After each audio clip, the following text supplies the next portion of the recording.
अस्सलाम वालेकुम वरहमतुल्लाहि वबरकातुहू। इस वक्त जो सूरत हाल चल रही है जी आज़ाद कश्मीर में, वो एक्शन कमेटी की तरफ से कुछ मुतालबात सामने आए हैं। और मुतालबात ये हैं कि उन्होंने एक प्रेस कॉन्फ्रेंस के ज़रिए, एक मीडिया कॉन्फ्रेंस के ज़रिए एक बात की है कि जो पाकिस्तान में 12 MLAs हैं, वो MLAs को तनख्वाहें दी जाती हैं, इस मद में उनको तरक्याती फ़ंड दिए जाते हैं और 20% महाजरीन जम्मू कश्मीर मुकीम पाकिस्तान के लिए कोटा मुख्तस किया गया है और उनको मुलाजमतें दी जाती हैं। पहले तो बात यह है कि महाजरीन जम्मू कश्मीर मुकीम पाकिस्तान से ये पूछा जाए कि 12 MLA जो हैं, क्या वो उनके लिए 20% मुलाजमतें मुहैया करते हैं सालाना। पहली तो बात यह है कि क्या ये फ़ंड महाजरीन जम्मू कश्मीर पर लगाए जाते भी हैं या नहीं। दूसरी तरफ हिंदुस्तान का एक प्रोजेक्ट था जो 20 साल पर मुय्यद था कि उन्होंने मकबूजा कश्मीर में जो वोटिंग का सिस्टम है उसको बराबर करना था। अगर के कोई अक़वाम मुत्तहिदा की करारदादों के मुताबिक भी कोई कार्रवाई हो, कोई राय शुमारी हो, कोई रेफरेंडम हो, तो उनका जो राय शुमारी में उनका वोट का हक है वो उनकी हक में चला जाए। तो इस पर उन्होंने एक्ट को तोड़ दिया, वो एक्ट जिस पर गैर रियासती लोग मकबूजा कश्मीर में ज़मीनें नहीं खरीद सकते थे, अब वो लोग वहाँ पे ज़मीनें खरीद सकते हैं। और जिसके पास ज़मीन होती है किसी भी खित्ते में दुनिया में, उसका राइट होता है कि उसका वोट का इंदराज होता है। जब वोट का इंदराज होता है तो वो रेफरेंडम हो या राय शुमारी हो, वो उसमें शामिल हो सकता है। इस तरह हिंदुस्तान अपना 20 साल प्रोजेक्ट में कामयाब नजर आता है कि वो वोट के सिस्टम को अपने हक में इस्तेमाल कर सकता है, किसी राय शुमारी या किसी रेफरेंडम की तरह। इसलिए अगर UNO की तरफ से, अक़वाम मुत्तहिदा की तरफ से करारदादों पर अमल दरामद की बात होती है तो अगले 5-10 साल में हिंदुस्तान इस पर राजी भी हो सकता है, क्योंकि ग्राउंड रियलिटी पे वो काम कर चुका है। अब हम महाजरीन जम्मू कश्मीर और आज़ाद कश्मीर और दुनिया में बसने वाले कश्मीरियों की बात करते हैं। महाजरीन जम्मू कश्मीर पाकिस्तान में 70% लोग जो हैं उनके पास वोट का हक छीन लिया गया, यानी कि उनके वोट का इंदराज ही नहीं है। जो यहाँ पे मकामी तबका यानी 5 साल बाद जब आता है इंदराज के लिए वोट के, तो पुराने वोट को तकरीबन वो खत्म कर देते हैं। जो नए इंदराज है वो होते नहीं है। बहुत सारे ऐसे लोग हैं जो इन 2 इलेक्शन से पहले वोट देते रहे हैं, वोट का इंदराज होता रहा है, लेकिन अब जो ये इलेक्शन है इनमें उनका वोट खत्म हो गया है और बहुत कम लोग हैं जो वोट डालते हैं। अगर राय शुमारी का कोई सिलसिला होता है तो यहाँ से कितनी हमायत मिल सकती है, कश्मीर बनेगा पाकिस्तान को, ये बात की बात है। और अब ये खुली बात है कि इसमें भी 3 तबका सामने हो चुके हैं। हिंदुस्तान में जो अपोजिशन जमातें हैं वो टोटली इंडियन नवाज हैं, उनकी तकरीबन 32 से 33 MLA जीत के असेंबली में पहुंच चुके हैं।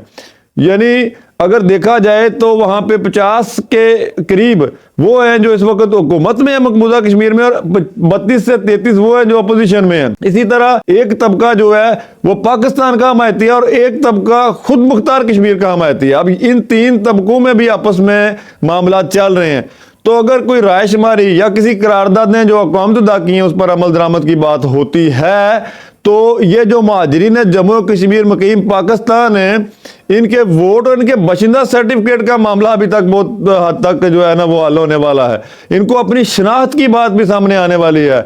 इसी तरह जो लोग आज़ाद कश्मीर में बैठ के एक्शन कमेटी के प्लेटफॉर्म से इन लोगों को दिए जाने वाले फंडिंग की बात करते हैं, इनको मुलाजमतें देने की बात करते हैं, इनके आपस में भी मामला अब सामने आना शुरू हो गए। और एक्शन कमेटी के पीछे जो लोग हैं वो तकरीबन खुद मुख्तार कश्मीर के हामी और PTI के लोग हैं। इनके अपने लोग जो कम हैं वो दीगर सियासी जमातों के लोग हैं जो इस वक्त सियासी जमूद के शिकार माहौल से फ़ायदा उठाते हुए आगे बढ़ रहे हैं, क्योंकि जो इस वक्त आज़ाद कश्मीर में वज़ीर आज़म है वो किसी सियासी जमात से ताल्लुक नहीं रखता, उसके साथ अफरादी कुव्वत नहीं है।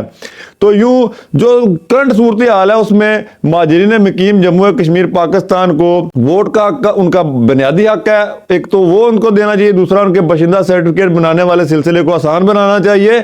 और ये जो 12 सीटों पर जो बरजमान MLAs हैं इनको हिसाब किताब देना पड़ेगा आवाम को कि इन्होंने इतनी देर फंडिंग हासिल की या फंड लिए तो कहाँ लगाए। अगर फंड नहीं मिले तो क्यों इन सीटों पर इनको MLA बनाया जाता है और तनख्वाहें दी जाती हैं और یہ 12 سیٹیں وہاں کی اسمبلی پہ، ظاہری بات ہے 12 ووٹ کسی اسمبلی میں ایک پارٹی کی حیثیت رکھتے ہیں، اور جب یہ پارٹی کی حیثیت رکھتے ہیں تو یقینی طور پہ وہاں پہ کسی نہ کسی تبدیلی کا یہ ذریعہ بنتے ہیں۔ تو ان 12 ایم ایل اے کا بھی حساب کتاب ہونا چاہیے کہ انہوں نے فنڈنگ کو کہاں میں استعمال کیا، اور لوگوں کے بنیادی حقوق کا بھی معاملہ ہونا چاہیے۔ لوگ یہ آواز اٹھا رہے ہیں اور یہ آواز آ رہی ہے کہ ان کے لوگوں سے جو پوچھا جائے کہ انہوں نے اتنی دیر سے ووٹ ختم ہو رہے ہیں، انہوں نے کون سی رٹ گئی، کون سی انہوں نے اس حقوق کے لیے بات کی۔ ایک ووٹ کسی قوم کا بنیادی حق ہوتا ہے۔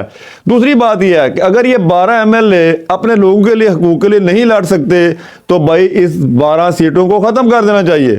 اور 2 ووٹوں کے لیے یہاں پہ لوگوں میں آپس میں مسائل پیدا ہوتے ہیں۔ جو یہاں پہ مقامی لوگ ہیں، ہم 40-50 سال سے لوگ یہاں پہ رہ رہے ہیں، کوئی 60 سال سے رہ رہے ہیں، وہ اپنی کشمیری شناخت کی بنیاد پہ رہ رہے ہیں۔ اگر یہ سسٹم ختم ہی کر دیا جائے تو بہتر ہے، کیونکہ وہ ایک طرح کا ووٹ کاسٹ کریں تاکہ یہاں پہ مقامی لوگوں میں ان لوگوں کے لیے جو مقیم مہاجرین پاکستان ہیں ان کے لیے مسائل کھڑے نہ ہو۔ یہ گھر گھر کی کہانی ہے۔ یہاں پہ وہ لوگ ان کے ووٹ ختم کیے گئے، سیاسی بنیادوں پہ ختم کیے گئے، جو پچھلے 20-25 سالوں سے بہت بڑے سیاسی ورکر تھے، لیکن وہ چونکہ موجودہ لوگوں کے جو ایم ایل ایز بنتے ہیں ان کے منظور نظر نہیں تھے، اس لیے ان کے ووٹ ختم کیے گئے۔ یہ آواز اٹھ رہی ہے اب، یہ جو آوازیں آزاد کشمیر میں بھی اٹھ رہی ہیں کہ یہاں پہ جو 4تھی-5ویں نسل ہے ان کو ووٹ کا حق یا ان کے لیے فنڈ وغیرہ یا جو ملازمتوں کا سلسلہ وہ کیوں دیا جا رہا ہے۔ تو یہاں پہ یہ جو 12 ایم ایل ایز ہیں ان کے لیے مزید ذمہ داریاں بڑھ گئی ہیں کہ لوگوں میں جائیں، لوگوں کو مطمئن کریں اور یہ بتائیں کہ انہوں نے کس طرح، کہاں پہ، کس جگہ فنڈ لگائے اور